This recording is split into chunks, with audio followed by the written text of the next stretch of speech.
வணக்கம் மக்களே, இன்றைக்கி நம்ம என்ன பார்க்க போகிறோம் அப்படின்னா ஈஸியான பாவக்காய் தொக்கு. அதுக்கு தேவையான பொருள் என்னென்னா, அரை டம்ளர் தண்ணி ஊற்றி அதில் ஒரு பெரிய சைஸ் தக்காளி, 1/4 கிலோ பாவக்காய், ஒரு நெல்லிக்காய் சைஸ் புளி உருண்டை போட்டு, தேவையான அளவு உப்பு, தேவையான அளவு காரம் போட்டு குக்கரில் மூடி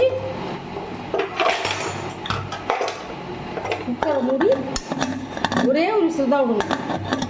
வெங்காயத்தெல்லாம் கண்ணாடி பெருமா வதங்கிடுச்சு. அதுக்கப்புறம் என்ன செய்யணும்னா, பாவக்காயில் தயிர் போட்டு செஞ்சோம்னா கசக்காது.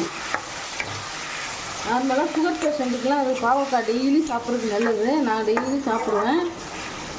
நான் தயிர் போட்டு தான் செய்வேன். அவ்வளோ கசப்பு இருக்காது. சில பாவக்காய் வெள்ளையாக இருக்கிற பாவக்காய் கசக்காது, ரொம்ப கருப்பாக இருக்கிறது பயங்கரமாக கசக்கும். அப்போ ஒரு ஸ்பூன் நம்ம தயிர் போட்டு செஞ்சோம்னாக்கா கசப்பு இருக்காது, டேஸ்ட்டாகவும் இருக்கும். நல்லா தயிர் போட்டு கலக்கிட்டு இது அப்படியே ஒரு 10 நிமிஷம் மூடி வச்சிடணும். தொக்கு ரெடி ஆகிடுச்சு. இப்போ கொஞ்சோண்டு